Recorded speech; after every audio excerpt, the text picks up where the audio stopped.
大家好. Chinese characters ලියන විදිය ගැන තුන්වෙනි වීඩියෝ එක මේක. පළවෙනි වීඩියෝස් එක බැලුවේ නැත්නම් links පහල තියෙනවා description box එකේ. ඒවා මුලින් බලලා එන්න. මේ වීඩියෝ series එකෙන් ඔයාලා ඉගෙන ගන්නේ Chinese characters ලියන්නේ කොහොමද කියන එක. කලින් වීඩියෝස් වලින් ඔයාලා ඉගෙන ගත්තා මෙන්න මේ strokes ටික. මේ වීඩියෝ එකෙන් ඔයාලා ඉගෙන ගන්නවා මේ strokes ටික. heng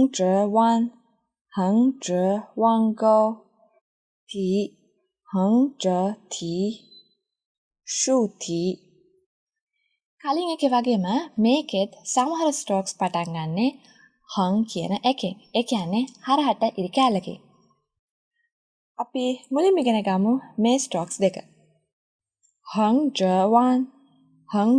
wan go. heng zhe wan ලියන්නේ මුලින්ම heng zhe ලියනවා. කලින් වීඩියෝ එකෙන් ඔයාලා ඉගෙන ගත්තා heng zhe ලියන්නේ කොහොමද කියලා. heng zhe ලියන්නේ හරහට ඉරි කැලක් ලියලා ඒක නවත්තන්නේ නැතුව පහළට ඉරි කැලක් ලියනවා. මේකේ මේ 1 කියන කැල ලියන්න පහලින් මෙන්න මේ වගේ කැලක් ලියන්න ඕනේ. ඒක කෙලිම මේ කැලක් නෙමෙයි. ඒක පොඩ්ඩක් රවුන්ඩ් කරලායි ගන්න ඕනේ. මෙන්න මේ විදිහට තමයි heng zhe wan ලියන්නේ. heng zhe wan කියන example එකක් කන කියන්න ලියන or duo කියන වචනේ තියෙන duo කියන එක ලියන්න මේ heng zhe wan ලියන්න ඕන වෙනවා. බලන්න මේකේ තියෙන strokes.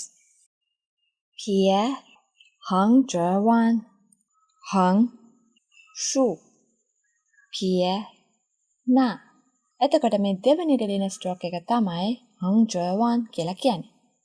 ඊළඟ stroke එක heng zhe wan go. ඔයාලට මතක නම් heng go නැත්නම් heng zhe go ලියනකොට අපි පොඩි ඉරි කැලක් අරගෙන ඒවා නතර කළා. මේකෙත් කරන්න තියෙන්නේ අන්න ඒක. මුලින් heng zhe wan ලියලා ඊට පස්සේ පොඩි ඉරි කැලක් උඩට අරගෙන ඉවර කරන්නයි තියෙන්නේ. මේක heng zhe wan go. මේකේ තියෙන character එකක් 9 කියන Jiao කියන character එක ලියන්න මේ heng zhe wan go ඕන වෙනවා. මේක ලියන්න ඕනේ strokes pie heng zhe wan go. මේකට ඕන කානේ strokes දෙකයි. පළවෙනි එක pie, දෙවෙනි එක heng zhe wan go. ඊළඟට අපි තව පොඩි stroke එකක් ඉගෙන ගමු. මේකේ නම ti. second down එකෙන් ti.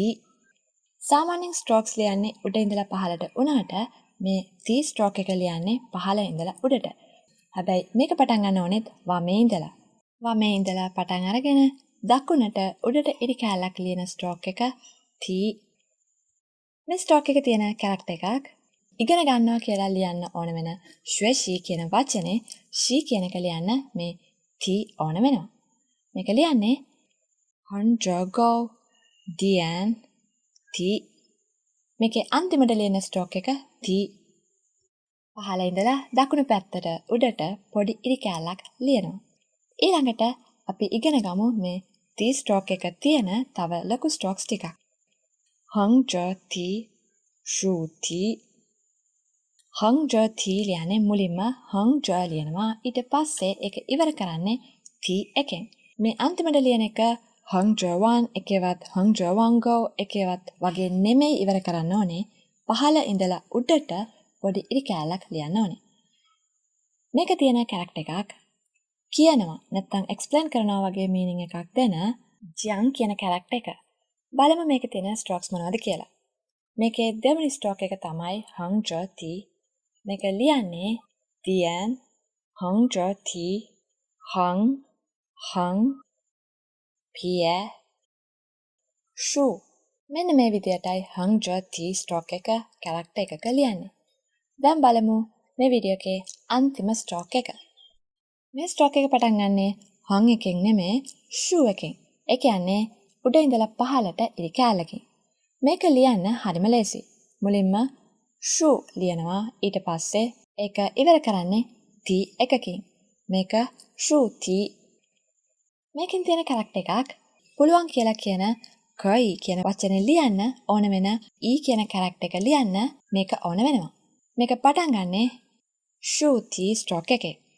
මේක ලියන strokes මුලින්ම shu ti ඊට පස්සේ dian ඊට පස්සේ pie na. දැන් ඔයාලා දන්නවා strokes 14ක්. ඔයාලට දැනටමත් ගොඩාක් characters ලියන්න පුළුවන්. අපි තව strokes කීපයක් ඉගෙන ගත්තට පස්සේ ඔයාලට තේරෙයි ඔයාලට සෑහෙන characters ගොඩක් ලියන විදිය තේරුම් ගන්න පුළුවන් කියලා. ඊළඟ වීඩියෝ එකෙන් අපි තව strokes ටිකක් ඉගෙන ගන්නවා. characters ලස්සනට වගේම හරියට ලියන්න පුළුවන් වෙන්න හොඳට බලන්න දිගට එන්න ඕනේ මොන strokesද, කොට වෙන්න ඕනේ මොන strokesද කියලා. මතක් කරලා මේකේ කියලා දීපු strokes වගේම characters හොඳට ලියලා practice වෙන්න. අලුත් වීඩියෝස් ගැන අප්ඩේට්ස් දැනගන්න channel එකට subscribe කරලා notifications on කරලා තියාගන්න. එහෙනම් සයිජියන්